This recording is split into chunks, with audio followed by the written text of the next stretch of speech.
नमस्कार। चलिए आज केदारनाथ की उस पवित्र कहानी को और गहराई से समझते हैं। ये सिर्फ एक मंदिर की कहानी नहीं है, ये कहानी है प्रायश्चित की, एक ऐसी यात्रा की जिसका मकसद था क्षमा पाना। ये पांडवों की कहानी है जिन्हें इसी धरती पर अपने सबसे बड़े पाप से मुक्ति मिली थी। तो आइए इस सफर में साथ चलते हैं। तो देखिए, महाभारत का वो भयंकर युद्ध अब खत्म हो चुका था। पांडव जीत चुके थे। हस्तिनापुर का पूरा साम्राज्य उनके कदमों में था। ऊपर से देखने पर तो लग रहा था कि सब कुछ हासिल हो गया है, एक शानदार जीत मिली है। पर इस जीत की खुशी के ऊपर एक बहुत बड़ा बोझ था। एक ऐसा अपराध बोध जिसे महान पाप कहा गया। आखिरकार उन्होंने युद्ध में अपने ही कुल के लोगों को, अपने गुरुओं को, अपने भाइयों को मारा था, और ये अपराध बोध उनके मन को अंदर ही अंदर खाए जा रहा था। तो इस महान पाप से छुटकारा पाने के लिए पांडवों ने अपना राजपाट सब कुछ छोड़ दिया और वो निकल पड़े उस एक शक्ति की खोज में जो उन्हें इस बोझ से मुक्त कर सकती थी, और वो थे भगवान शिव। पर यह तीर्थ यात्रा इतनी आसान नहीं थी। वो हिमालय में दर दर भटकते रहे, लेकिन भगवान शिव उनसे बहुत नाराज थे। वो उनसे मिलना ही नहीं चाहते थे। पर पांडवों ने भी हार नहीं मानी। उनका इरादा पक्का था। अब पांडवों का ये अटूट संकल्प देखकर भगवान शिव ने सोचा कि इन्हें बस ऐसे ही आसानी से क्षमा नहीं करना है। उन्होंने तय किया कि वो इनकी भक्ति की गहराई को परखेंगे, एक परीक्षा लेंगे। और यहीं से कहानी में एक बहुत ही अद्भुत मोड़ आता है। भगवान शिव ने खुद को एक बड़े ताकतवर बैल के रूप में बदल लिया, और केदार की खूबसूरत घाटियों में जो भैंसों का झुंड था वो उन्हीं के बीच जाकर छिप गए। अब पांडवों के सामने चुनौती थी कि वो उन्हें पहचाने कैसे। यहां पर भीम ने अपने बुद्धि और बल दोनों का इस्तेमाल किया। उन्होंने क्या किया कि अपनी विशाल काया को एक गुफा के मुंह पर फैला दिया। अब सारे जानवरों को मजबूरन उनके नीचे से होकर गुजरना पड़ा, सिवाय एक बैल के।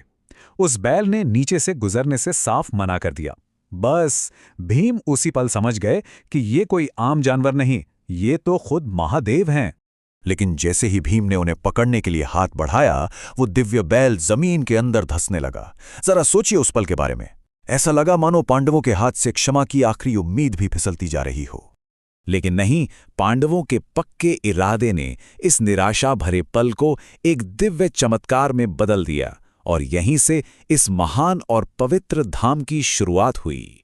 भीम ने हार बिल्कुल नहीं मानी। उन्होंने अपनी पूरी ताकत लगाकर बैल की पीठ यानी उसके कुबड़ वाले हिस्से को जोर से पकड़ लिया। उन्होंने भगवान शिव को पूरी तरह से जाने नहीं दिया।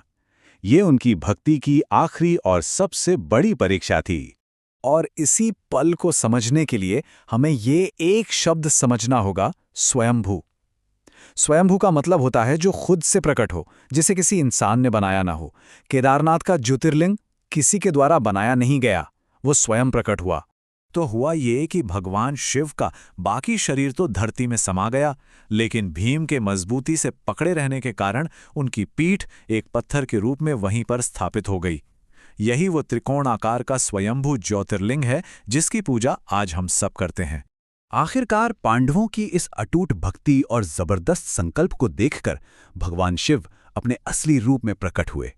उन्होंने पांडवों को न सिर्फ उनके महान पाप से मुक्त किया, बल्कि ये भी वचन दिया कि वो हमेशा के लिए ज्योतिर्लिंग के रूप में उसी स्थान पर रहेंगे। पांडवों को तो क्षमा मिल गई, उनका सफर पूरा हुआ, लेकिन उनकी ये कहानी आज भी हर तीर्थयात्री की यात्रा में कहीं न कहीं जिंदा है। और ये जानना भी बहुत दिलचस्प है कि ये जगह पांडवों के आने से भी हजारों साल पहले से पवित्र है। कहा जाता है कि भगवान विष्णु के अवतार महान ऋषि नर और नारायण ने इसी केदार शिखर पर भगवान शिव की कठोर तपस्या की थी, और उन्हीं के अनुरोध पर शिव यहाँ ज्योतिर्लिंग के रूप में वास करने को राजी हुए थे।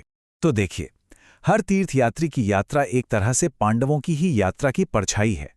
जैसे पांडव अपने ऊपर युद्ध के पाप का बोझ लेकर यहाँ पहुंचे थे, ठीक वैसे ही आज लोग अपने जीवन के संघर्षों और पापों का बोझ लेकर यहाँ आते हैं।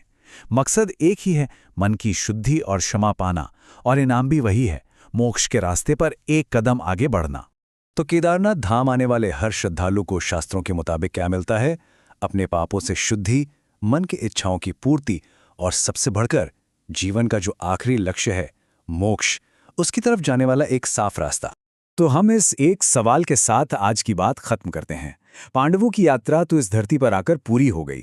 उन्होंने जो मांगा वो उन्हें मिला, पर आज जब लाखों करोड़ों लोग इस पवित्र भूमि पर अपने कदम रखते हैं, तो वे अपने अंदर की किस अशांति को दूर करने और कौन सी मुक्ति पाने की तलाश में होते हैं?